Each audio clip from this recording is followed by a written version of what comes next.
वालेकुम दोस्तों, मैं हूं खालिद मोइन और आप देख रहे हैं अदब व फ़नून नामा। अदब व फ़नून नामे में आज हमारे बहुत ख़ास मेहमान, ख़ास दोस्त ताहिर अज़ीम मौजूद हैं। और गुज़िश्ता हिस्से में हमने बहुत सारी बातें की और उसका जो आखिरी हिस्सा था जो कि बहुत से लोगों के लिए दिलचस्पी का बाइस भी है, और वो एक हमारा शायरी का जिसे हम कहते हैं सोसाइटी ऑफ पोइट्स, उसका भी बड़ा एक अहम मसला है, वो है मुतशायर और मुतशायरात। तो इससे मुझे थोड़ी हंसी आ गई, आपको भी आई होगी।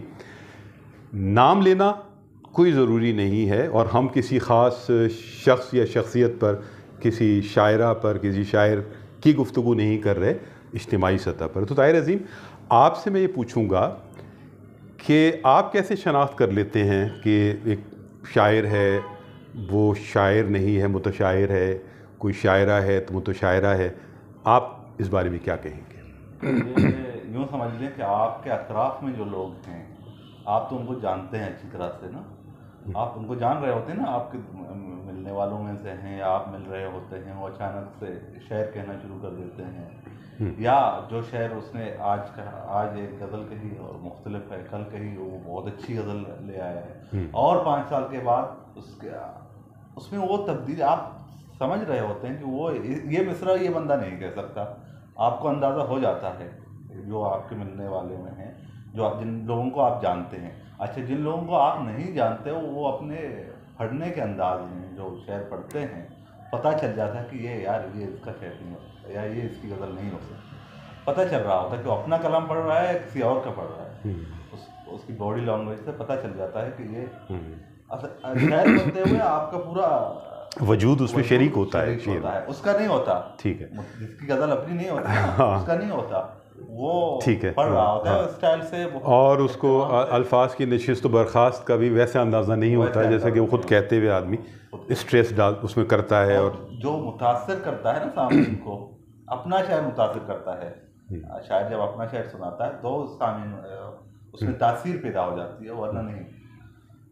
अच्छा, ये जो पाकिस्तान की बात करें तो यहाँ भी ये मसला है, लेकिन एक बहुत बड़ा मसला बैरून मुल्क भी है। दयार गैर में बहुत सारे जो मुंतज़मीन थे उनको हमारे उस्ताद शोरा ने शायर बना दिया और फिर उनको अपना शागिर्द भी बना दिया, फिर किताबें भी आने लगी। तो एक बहुत बड़ी तादाद अमेरिका में, बरतानिया में और मिडिल ईस्ट में, बहरीन में भी होगी।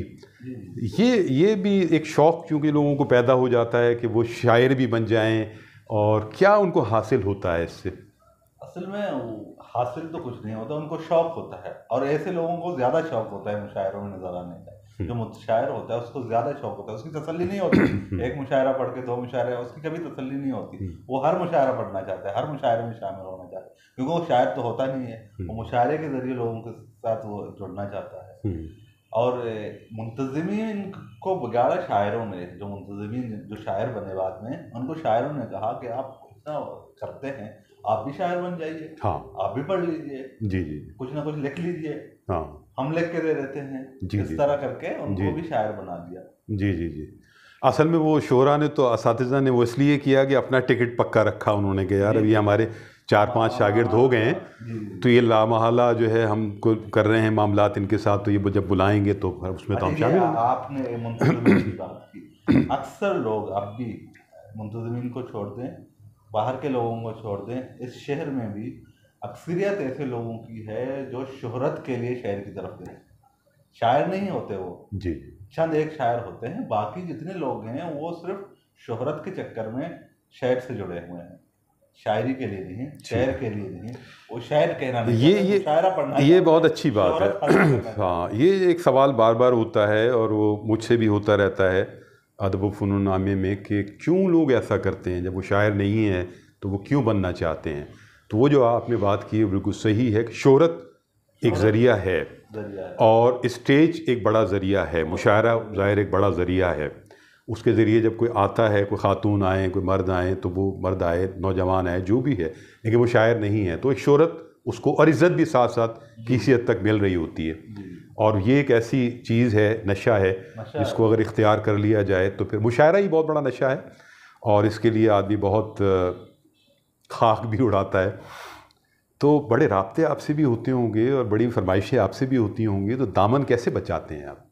देखो वो तो बात जो बहुत सारे लोग रब्ता करते हैं, देखो वो बातें बताई तो नहीं जा सकती ना, वो भी राज रखनी पड़ती हैं, उसी उसी बातें सारी मेरे ख्याल से बतानी भी नहीं चाहिए। किसी ने रब्ता किया, उन्होंने किया, बात ख़त्म हो गई। अब ज़रूरी थोड़ी है कि आप उनको बुला रहे हैं या किसी अच्छा जो बंदे रब्ते करते हैं, जो कोई भी रब्ता करता है तो मैं उनसे बचने की कोशिश करता हूँ। एक मैसेज मेरा होता है कि आपके मैसेज आप जो रब्ता कर रहे हैं, आपके रब्ता करने से पहले आपका शेयर मुझ तक पहुँचता तो ज़्यादा बेहतर था। ये मैं जवाब देता हूँ अक्सर लोगों को। या दूसरी बात यह है कि मैं नहीं हूँ, हकीकत भी यही है कि हमारी कमेटी है, वो फैसला करती है किसको बुलाना है किसको नहीं बुलाना। मैं तो एक लगाऊंगा उनके साथ। ठीक है, हम मान लेते हैं आपकी बात। आपको मानना तो ताहिर अजीम जो है, एक साक़ी फ़ारूक़ी का एक शेरी मजमुआ है, राज़ों से भरा बस्ता। तो ताहिर अजीम जो हैं, ये भी राज़ों से भरा इनका सीना है, दिल है, और उन राज़ों तक पहुंचना जो है वो एक बहुत मुश्किल काम है। तो हम अब कोशिश करेंगे कि ताहिर अजीम की जो शख्सियत है, एक नौजवान शायर की जो एक शख्सियत है, वो क्या है, उस शख्सियत के रंग क्या हैं। तो ताहिर अजीम ये बताएं कि मोहब्बत के बारे में आपका क्या कहना है, क्या राय है? मोहब्बत तो करनी चाहिए, मुसलसल करनी चाहिए, बार बार करनी चाहिए, मैं तो यही कहता हूँ। और ख़ुद आपने कितनी मोहब्बतें की? कोशिश कर रहा हूँ मोहब्बत करने की। मतलब एक नई मोहब्बत करने की? हर बार नहीं करनी चाहिए ना, हर बार नहीं करनी। आदमी जवान रहता है। हाँ, अच्छा, ये जवानी का फार्मूला ताहिर अजीम ने बताया, मोहब्बत ने जवान रखा। अच्छा, तो ताहिर अजीम आपकी शख्सियत में जो आपकी ज़ाहिरी शख्सियत है, उसमें जो आपका फेस है, चेहरा है, वो भी बड़ा आमतौर पर सपाट रहता है। आप अपने अंदर की कोई बात अपने चेहरे से आया कम होने देते हैं, जहाँ तक मैं समझता हूँ। लेकिन आपकी आंखें बड़ी डोमिनेटिंग हैं। कभी आपने गौर किया है कि आपकी आंखें बोलने लगती हैं? आपका जो तरीक़ा वारदात हो सकता है मोहब्बतों में, वो उन आँखों से शिकार करने का आपको बड़ा बहुत गहरा तजुर्बा है, चूँकि ये आंखें जो हैं किसी को भी कत्ल कर सकती हैं। क्या कहेंगे? अगर कोई गौर से देखे तो शर्त यह है कि वो कोई गौर से देखे। नहीं, वो तो जाहिर है, जब आपके अंदर कोई डूबने की कोशिश करेगा तो वो आंखों के जरिए ही डूबेगा ना। कोशिश करेगा तो आंखों की जरूरत नहीं पड़ती, तो आप वैसे ही डबोलेंगे। अच्छा, ओके। अच्छा, तो वो जो लोग बहुत ज़्यादा मोहब्बतें करते हैं और पहली मोहब्बत और आखिरी मोहब्बत के चक्कर में भी नहीं पड़ते, तो उनकी जो मोहब्बतों का जो दौरानिया होता है वो आमतौर पर मुख्तसर होता है कि 6 महीने, 7 महीने, साल भर, उसके बाद बोर हो जाते हैं। शायर की मोहब्बत का सिलसिला साल भर, 2 साल। तो आपका भी यही है? तमाम शोरा का यही है मेरे साल 2 साल में ज़्यादा पाबंदी नहीं कर सकते हो। अच्छा, कहाँ वो ताल्लुक़ जो है वो एक आपको जिसे कहते हैं बार बन जाता है या बोझ बनने लगता है? किसी से मुलाकात हुई, एक फ्रेंडशिप हो गई, एक मोहब्बत भी हो गई, लेकिन कहाँ आपको लगता है एक जो आपका क्रिएटर है अंदर, वो उलझने लगता है कि यार अब ये बोझ बनने लगी है सूरत हाल, ये ज़्यादा हो गया है? कोई बहुत बोलने वाला शख्स हो, बहुत ज़्यादा फरमाइशें करने वाला हो, या बहुत ज़्यादा आइडियलाइज़ करने वाला हो, या कुछ ऐसे रिश्ते की तरफ जाने वाले हो जाए कि जो आपके लिए मुश्किल हो जाए? मेरे ख्याल में शायर की नफ्सियात में ये बात है, वो बहुत अरसे तक चल नहीं सकता। ताल्लुकात यानी तब्दीली चाहता है वो, तब्दीली चाहता है। अच्छा, और जिम्मेदारी नहीं ले सकता वो, जिम्मेदारी भी नहीं लेगा, जिम्मेदारी भी नहीं लेना चाहता। ओके। ये बात कभी ऐसा भी होता है कि पुरानी मोहब्बतें पलट आती हैं कुछ अरसे बाद, आपको लगता है और वहाँ से भी लगता है कि यार ये जुड़ाव होना चाहिए और ये मुकालमा दोबारा जुड़ जाए? ये सिलसिला चलता है, फिर ख़त्म हो जाता है, फिर वो भी चलता है, वो भी ख़त्म हो जाता है।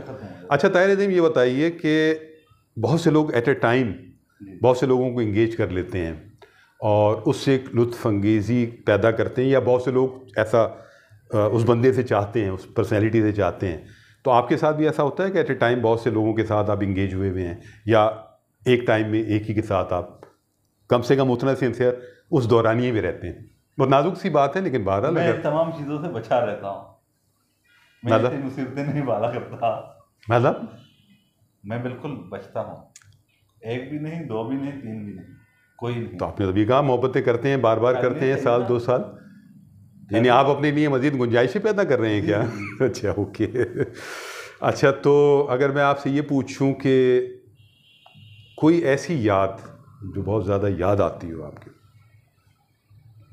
कोई ऐसी याद तो है नहीं, बहुत ज़्यादा याद आती है, लेकिन है बहुत सारी याद। लेकिन जब दयार गैर में आप होते हैं तो आपको छोटी छोटी बातें भी, किसी की आंखें याद आ गई, किसी की गुफ्तगू का कोई मुकालमा याद आ गया, कोई बहुत साथ गुजरा हुआ वक्त सारी याद आ आती गया। हैं, बहुत सारी बातें याद आती हैं, बहुत सारी आंखें याद आती हैं, लेकिन नाम तो मैंने बता नहीं सकता।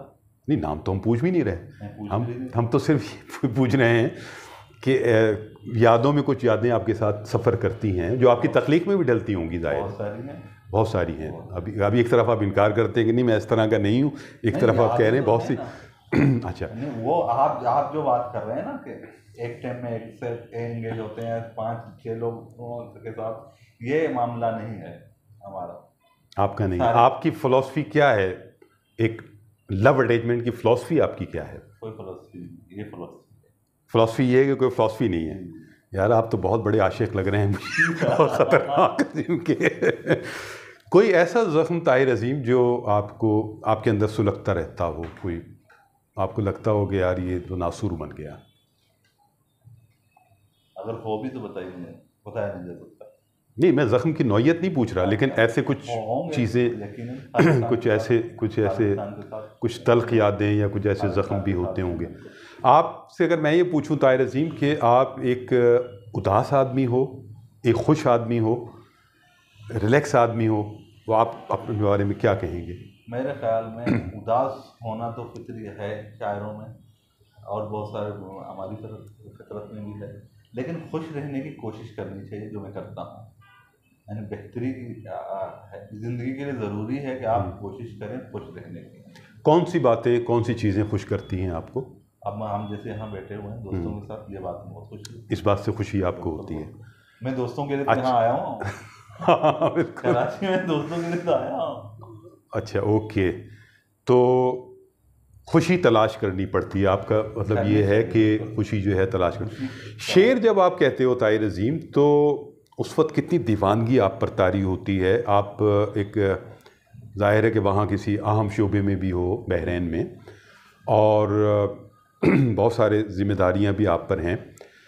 तो अगर आप अपनी जॉब पर हो और 2 शेर आप पर उतर गए, आमद हो गई, तो फिर आपका जहन अब क्या, आपका दिल और आपका जहन उस वक्त क्या कह रहा होगा? मैं शहर छोड़ देता हूँ। जॉब है, वो जिम्मेदारी है ना। जॉब करोगे आप? जी, उस वक्त वो जिम्मेदारी है। ठीक है। एक क्या बात है, आप मेरे दोस्त को भी फ़ोन करें और गज़ल हो रही हो, मैं गज़ल छोड़ देता हूँ, दोस्त के पास चला जाता हूँ। अच्छा, ये भी मामला है। अच्छा, वो कैफियत जो है ना, वो कैफियत उसको चैनलाइज कर लिया आपने कि ख़ास वक्त पर आप सोचते हो, गौर करते हो, लिखते हो, ऐसा? ऐसा नहीं है, शायर हो जाता तो हो जाता, वरना मैं कोशिश कभी नहीं करता। अच्छा, शायर हुआ तो हुआ, नहीं हुआ तो आराम से बैठते हैं।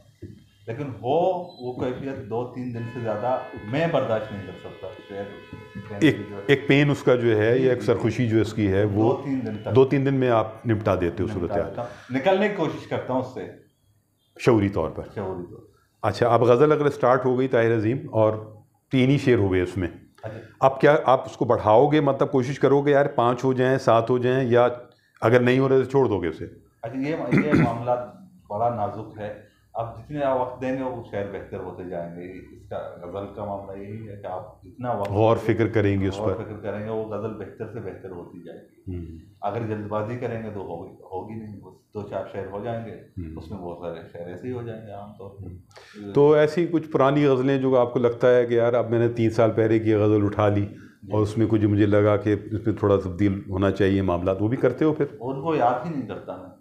30 साल पुरानी गज़ल, 20 साल पुरानी गज़ल छोड़ दी, ऐसी गज़लें जो हैं उनको बिल्कुल साइड पे रख के मैं देखना भी नहीं चाहता। मैं देखता हूँ यार ये मैंने क्या कहा है उसको मैं देखना ही नहीं चाहता, ये मामला है। अच्छा, जो गज़लें हैं जो रखी हुई हैं, जो अच्छी गज़लें हैं, मैं समझता हूँ, हाँ, या लोग पसंद करते हैं, दोस्त अहबाब, तो वो हैं उसमें।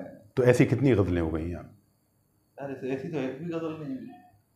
देखो यार, वो तो एक ये तो वो वाली बात कर रहे हो आप कि मैंने तो अभी एक शेर ही नहीं कहा, इसलिए कि वो शेर अब तक हुआ नहीं, मैंने तो वो गज़ल नहीं कही जो अब तक हुई नहीं। वो तो एक अपनी जगह है।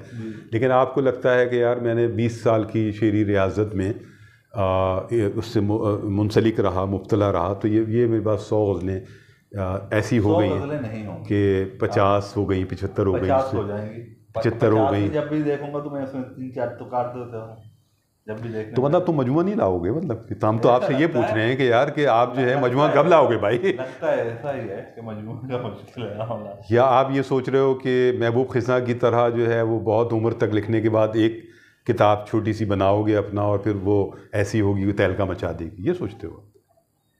तहलका मचाए ना मचाए, लेकिन किताब शायद 1-2 साल में आ जाए, लेकिन मुश्किल है।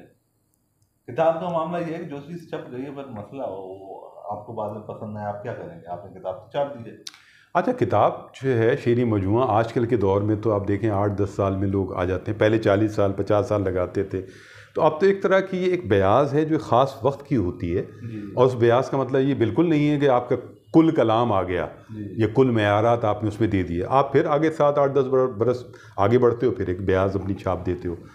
अच्छा, अब सवाल ये है कि जो कुछ लिख रहे हो तो आप अपने अंदर से ईमानदारी से लिख रहे हो ना, और वो उस वक्त का सच है जो आपने लिखा है। तो जब आप वक्त के साथ साथ उसे आप देते रहो किताबों की सूरत में, तो आगे जाके इंतखाब कर लें आप। अच्छा, ये ज़्यादातर उन लोगों का शौक होता है जिनको ज़्यादा से ज़्यादा किताबों का शौक है, यानी मजमूए 5 मजमूए आ गए। अब 5 मजमूए कितने शायर हैं ये नहीं पता, वो तो 50 में भी नहीं मालूम होता और 1 में भी नहीं मालूम होता कि क्या है शेर। तो क्या है? अच्छा, शेर क्या है फिर? ओके, शेर क्या है फिर आपकी नज़र में? ठहरा हुआ शेर, जिंदा शेर, पायदार शेर, उसकी तारीफ क्या है आपके जहन में, या ऐसी गज़ल की, ऐसी नज़्म की?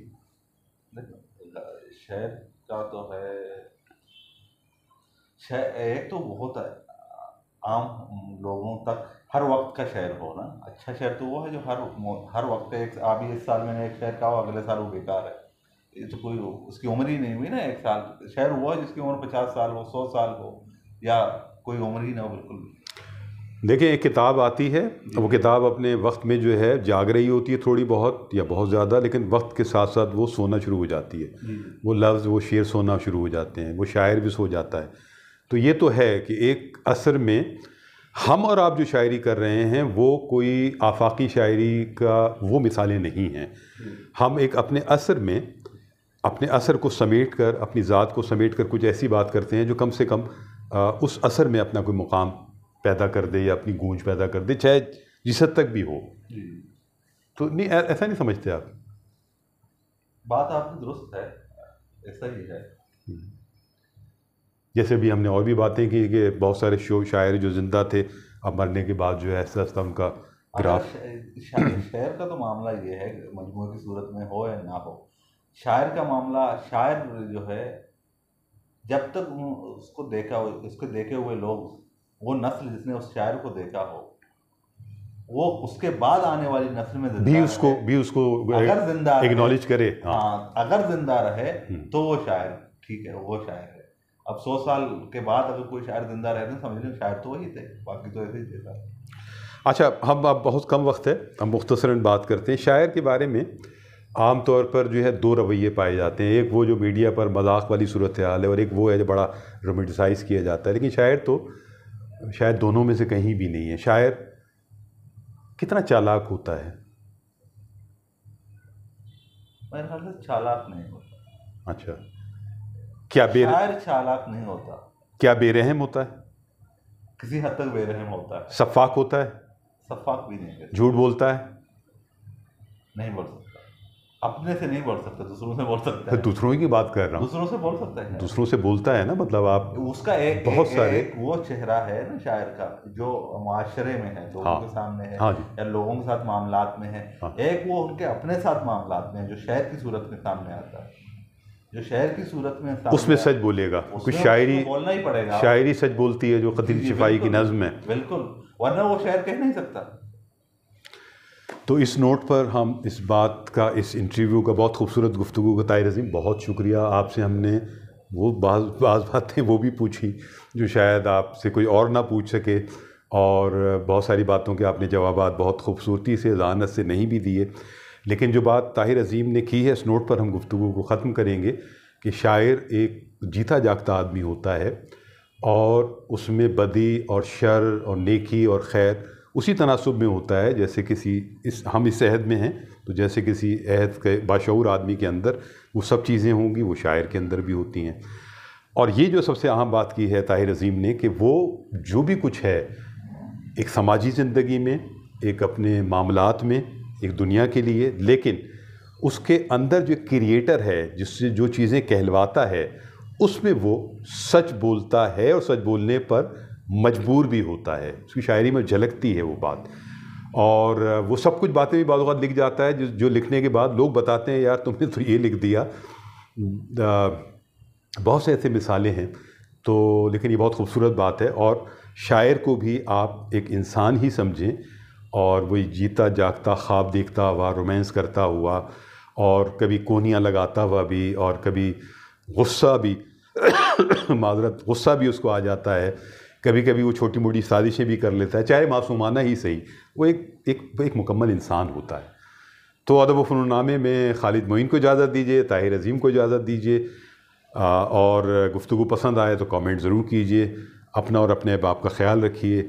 अदब व फ़नून नामा ज़िंदाबाद, पाकिस्तान पाइंदाबाद। खुदा हाफिज़ व नासिर।